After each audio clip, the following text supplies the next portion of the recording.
আসসালামু আলাইকুম ইউরান, তোমাদেরকে আবারও স্বাগতম আমার নতুন আরেকটি লেকচার ভিডিওতে। তো আজকে আমরা জানবো হচ্ছে আমাদের কন্ট্রোল স্টেটমেন্ট। তো কন্ট্রোল স্টেটমেন্টটা কি জিনিস? তো দেখো, আমাদের সি প্রোগ্রামিং কিন্তু আমাদের লাইন বাই লাইন ভাবে কন্ট্রোল ওয়াইজ লেখানো থাকে।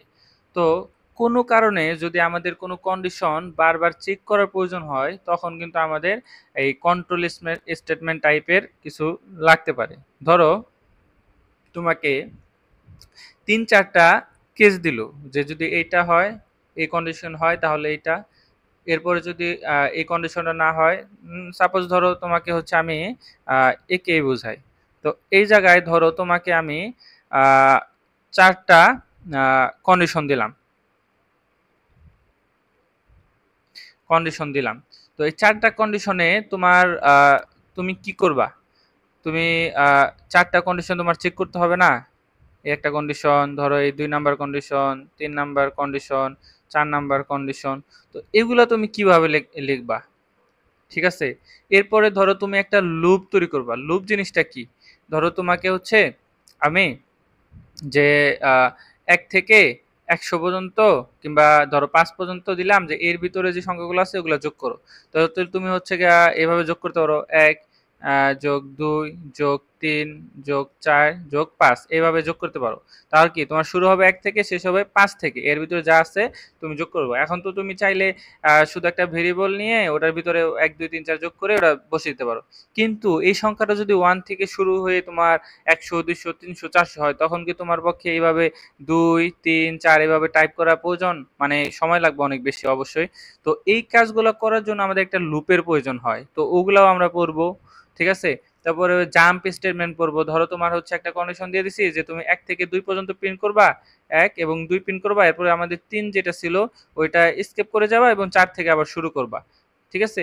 তো এগুলোর জন্য আমাদের জাম্পের প্রয়োজন হয়, কন্টিনিউ এর প্রয়োজন হয়, গো টু এর প্রয়োজন হয়। তো এগুলো সম্পর্কে আমরা জানবো। তো এখন যদি আমি দেখি যে আমাদের কন্ট্রোল স্টেটমেন্টের যে সংজ্ঞা, আমাদের যে বাংলা যেটা দেওয়া আছে ওইটা কি বলছে? সি ল্যাঙ্গুয়েজ লেখা প্রোগ্রামে স্টেটমেন্টগুলো ধারাবাহিকভাবে সাজানো থাকে, যা একের পর এক সিকোয়েন্স অনুযায়ী নির্বাহ হয়। এক্ষেত্রে স্টেটমেন্টগুলোর পুনরাবৃত্তি অনুযায়ী নির্বাহের প্রয়োজন হয় না। কিন্তু স্টেটমেন্টগুলোর পুনরাবৃত্তি অনুযায়ী নির্বাহের প্রয়োজন হলে কিছু শর্তযুক্ত করা হয়। এগুলোকে কন্ট্রোল স্টেটমেন্ট কন্ট্রোল স্টেটমেন্ট বলা হয়। স্টেটমেন্ট নির্বাহ নিয়ন্ত্রণের জন্য কন্ট্রোল স্টেটমেন্ট ব্যবহৃত হয়। কন্ট্রোল স্টেটমেন্ট ব্যবহার করে প্রোগ্রাম লেখা হলে প্রোগ্রামটি আকারে ছোট হয়। যেমন আমি তোমাদের বলছিলাম যে ১, ২, ৩, ৪ এভাবে ৫ এভাবে না লিখে তুমি যদি একটা লুপ তৈরি করো যে ১ থেকে চলে ৫ পর্যন্ত যাবে এবং এটা সবগুলো যোগ করে দিবে। তো প্রোগ্রাম আকারে ছোট হয় এবং প্রোগ্রাম নির্বাহের সময় কম লাগে। তো কন্ট্রোল স্টেটমেন্ট কিন্তু আমাদের প্রোগ্রামিং এর জন্য খুবই গুরুত্বপূর্ণ এবং এটা ছাড়া কিন্তু আমরা প্রোগ্রাম করতেই পারবো না বললেই চলে। তো দেখো, আমাদের কন্ট্রোল স্টেটমেন্ট মূলত ৩টা পার্টে বা ৩টা অংশে ভাগ। একটা হচ্ছে গিয়া সিলেকশন বা ব্রাঞ্চিং টাইপের স্টেটমেন্ট, এরপরে হচ্ছে আইটারেটিভ স্টেটমেন্ট, কন্ট্রোল স্টেটমেন্ট, এরপরে হচ্ছে জাম্প স্টেটমেন্ট। তো জাম্প স্টেটমেন্ট আমাদের এতটা প্রয়োজন না হলেও আমাদের এই যে সিলেকশন বা ব্রাঞ্চিং যে স্টেটমেন্ট আছে, ইফ এবং সুইচ, এগুলা এবং হচ্ছে আমাদের যে আইটারেটিভ বা লুপের যেটা ছিল while loop, do while loop এবং ফর লুপ, তো এগুলো আমাদের জন্য খুবই গুরুত্বপূর্ণ। এগুলো আমরা সবকিছু উদাহরণ সহ এবং এক্সাম্পল সহ দেখার চেষ্টা করব। তো এখন চলো আমি তোমাদের হচ্ছে ইফ স্টেটমেন্ট বা ব্রাঞ্চিং যে আমাদের শুরুতে ইফ স্টেটমেন্ট, এই জিনিসটা কি? সি প্রোগ্রাম যদি অর্থে অথবা ইফ স্টেটমেন্ট ব্যবহৃত হয় যদি, ঠিক আছে, মানে এই কাজটা যদি হয় তবে তুমি এই কাজটা করবে। তো ওই রকম যে স্টেটমেন্ট আছে সেটার ক্ষেত্রে আমাদের ইফ স্টেটমেন্ট ব্যবহৃত হয়। যেমন ধরো, যদি এখন আমি একটা কন্ডিশন দিলাম ই ইজ গ্রেটার দেন বি, যদি এ গ্রেটার দেন বি হয় তাহলে এই জায়গায় প্রিন্ট করবে ট্রু। এই যে আমি ইফ দিয়ে কন্ডিশন দিলাম এই ফার্স্ট ব্র্যাকেটের ভিতরে এবং মাঝে হচ্ছে আমি একটা প্রিন্ট করার জন্য একটা কিছু দিলাম। তো এই যে স্টেটমেন্ট, এইটাই হচ্ছে আমাদের ইফ স্টেটমেন্ট। এর পরবর্তীতে আমাদের হচ্ছে ইফ ইলস স্টেটমেন্ট। এটা হচ্ছে অন্যথায় অর্থে ব্যবহৃত হয়। এটা ছিল আমাদের যদি অর্থে ইফ এবং এটা হচ্ছে আমাদের অন্যথায় অর্থে। ধরো তুমি ইফ কন্ডিশন দিলা দেওয়ার পরে তোমার এটা ট্রু অথবা ফলস আসলো। এখন তুমি চাচ্ছ যদি ফলস আসে তাহলে আমি আরেকটা কন্ডিশন দিব, ওইটার এগেনস্টে আমার কাজ হবে। তো তখন আমার হচ্ছে ইফ ইলস স্টেটমেন্টের প্রয়োজন হয়। এরপরে যদি তুমি দেখো ইলস ইফ স্টেটমেন্ট, এটা হচ্ছে একাধিক শর্ত যাচাইয়ের জন্য সি প্রোগ্রামে অন্যথায় যদি, এটা ছিল অন্যথায় ইফ ইলস, আর এটা হচ্ছে অন্যথায় যদি অর্থে ইফ ইলস স্টেটমেন্ট ব্যবহৃত হয়। তুমি যদি অনেকগুলো কন্ডিশন দিতে চাও, যে এই কন্ডিশন না হলে এই কন্ডিশন, এই কন্ডিশন না হলে এই কন্ডিশন, ধরো সাপোজ 10টা কন্ডিশন আছে তোমার, প্রথম কন্ডিশন চেক দিল হয় নাই, পরে কন্ডিশন চেক দিল হয় নাই, পরে কন্ডিশন চেক দিল হয় নাই, 3 নাম্বার কন্ডিশনে যা হয়েছে। তো এরকম বিভিন্ন যদি অনেক কন্ডিশন থাকে তখন আমাদের ইলস ইফ স্টেটমেন্ট বা যেটাকে ইলস ইফ লেডারও অনেক সময় বলা হয়ে থাকে। তো এগুলো আমরা দেখার চেষ্টা করব। এরপরে আমাদের থাকবে হচ্ছে বিভিন্ন টাইপের লুপিং স্ট্রাকচার।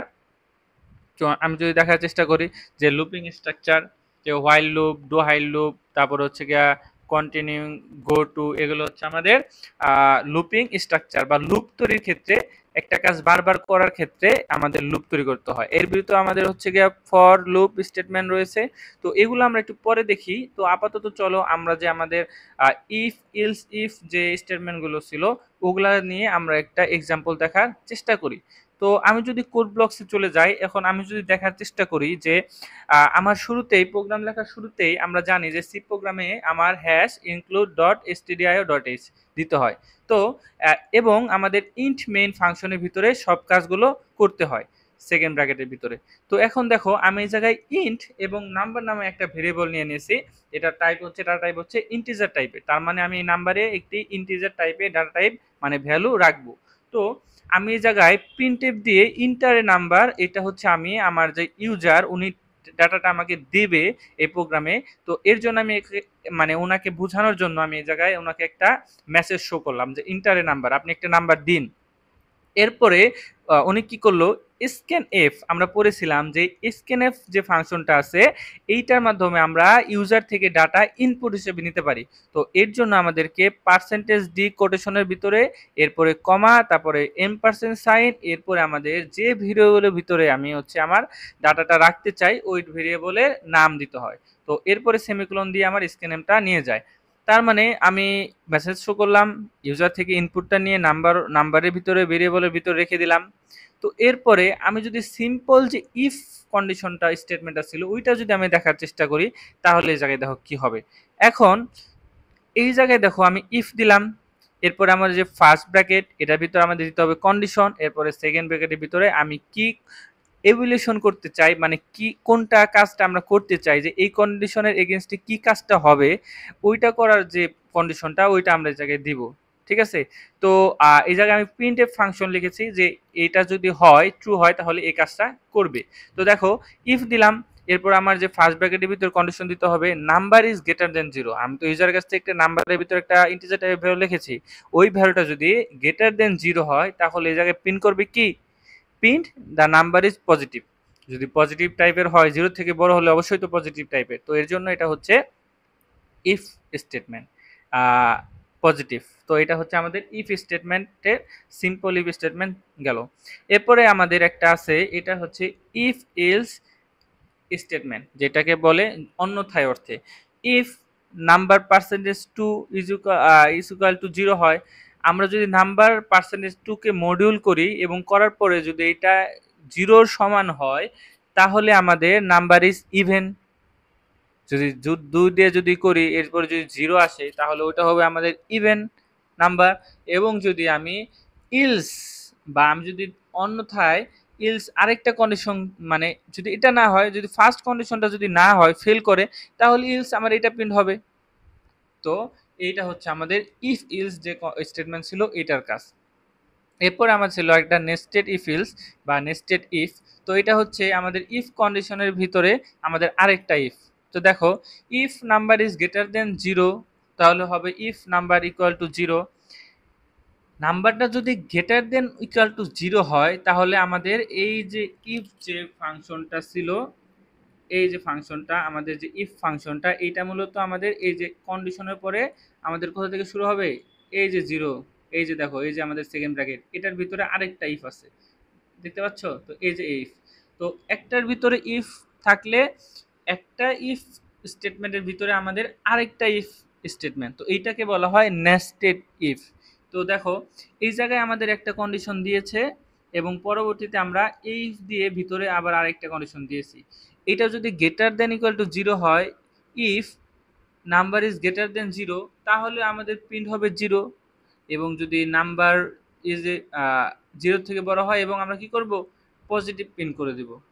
এবং এই যে ইফ, তো এইটার জন্য আমাদের আরেকটা এলস লিখছিলাম, তো এইটা হচ্ছে the number is A negative integer. তার মানে কি বলছে, যদি নাম্বারটা যদি আমাদের ধরো সাপোজ আমি 4 দিলাম, 4 is greater than equal to 0, তো অবশ্যই 4 0 চাইতে বড়। তখন আমি আবার ভিতরে চলে গেলাম, তো ভিতরে চলে গিয়ে দেখলাম নাম্বারটা কি 0, তো অবশ্যই 0 0 না। যদি 0 হয় তাহলে আমি নাম্বারে 0 প্রিন্ট করবো, আর যদি 0 না হয় তাহলে আমি প্রিন্ট করবো কি, নাম্বার যা পজিটিভ। আর যদি number is greater than equal to 0 না হয়, যদি লেস দ্যান 0 হয়, তাহলে আমাদের কি হবে, বাইরে এসে আমাদের প্রিন্ট করবে কি, the number is A negative integer. এটা হচ্ছে আমাদের নেস্টেড ইফ। তো এর পরবর্তীতে হচ্ছে আমাদের ইলস ইফ লেটার। ওই যে আমি বলছিলাম যে ইফ, তারপরে else if, else if, else if, তোমার যদি অনেক কন্ডিশন থাকে ওইটাকে তুমি কিভাবে লিখবে, একটা ময়ের মতো যদি চিন্তা করো, প্রথমে আমাদের ইফ একটা কন্ডিশন থাকবে, এরপর এই কন্ডিশন যদি আমাদের না হয় তাহলে আরেকটা কন্ডিশন, এরপর আরেকটা কন্ডিশন, এইভাবে চেক করতে থাকবে। তো এটাকে বলা হয় ইলস ইফ লেটার। তো এই জায়গায় দেখো যে আমরা নাম্বার ইজ গ্রেটার দেন 0 যদি equal to or greater than 100, যদি নাম্বারটা যদি গ্রেটার দেন 100 হয় তাহলে print the number is A greater than 100। আর যদি গ্রেটার দেন 100 না হয় তাহলে কি হবে, নাম্বারটা হয় যদি হয় 50-এর চাইতে বড় বা 50-এর সমান হয়, তাহলে এটা হবে, নাম্বারটা হবে আমাদের 50। আর যদি নাম্বারটা যদি 10-এর বড় হয় তাহলে the number is A between 10 and 49। ঠিক আছে। এরপরে যদি ইলস, এরপরে যদি সবগুলো যে কন্ডিশন আছে ওগুলো যদি আমাদের কাজ না করে, তাহলে আমাদের ইলস কি বলবো, না নাম্বার ইজ লেস দ্যান 10, মানে যদি 10-এর নিচে হয় তাহলে এটা লেস দ্যান 10। তো এইভাবে আমরা হচ্ছে কন্ডিশন চেক করে আমরা হচ্ছে আমাদের কার্য সম্পাদন করতে পারি। তো এর পরবর্তীতে আমাদের আরেকটা কন্ডিশন স্টেটমেন্ট, সেটা হচ্ছে আমাদের সুইচ স্টেটমেন্ট। তো সুইচ কেস স্টেটমেন্টটা হচ্ছে লেখার জন্য আমাদের প্রথমে একটি সুইচ, SWITCH, এই সুইচ নামের আমাদের একটা ডাটা টাইপ দিতে হবে বা লিখতে হবে।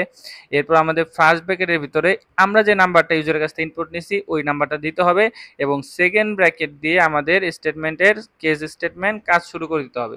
যেমন যদি আমি নাম্বারটা নেই, ধরো সাপোজ 4, তো এখন আমাদের কেস 1-এ কি হবে, কেস 1 ক্লোন দেওয়ার পর আমরা কি করতেছি, যে প্রিন্টএফ ইউ ইন্টার অন, যদি তোমার নাম্বারটা যদি 1-এর সমতুল্য হয় তাহলে ইন্টার 1 প্রিন্ট করবে। আবার যদি তুমি কেস 2-তে দেখো, যদি না হয় তাহলে হচ্ছে 2 যদি সমতুল্য হয় তাহলে 2 প্রিন্ট করবে, এবং কেস যদি 3 হয়, মানে 3 সমতুল্য হয় তাহলে 3 প্রিন্ট করবে। আর যদি কিছু না হয় তাহলে ডিফল্ট দিতে হবে, এবং ডিফল্টের ভিতরে কোলনে দিয়ে আমরা লিখব কি, the inter number other than 1 2 or 3। ঠিক আছে। তো এই জায়গায় তুমি বলবা যে ভাইয়া এই যে ব্রেক ব্রেক ব্রেক, তো এগুলা কি জিনিস, তো এগুলা মূলত হচ্ছে, ধরো তোমার নাম্বারটা হচ্ছে 4, তো এখন আমি যদি এই সাপোজ ধরো হচ্ছে 4, সাপোজ ধরো 2, ঠিক আছে।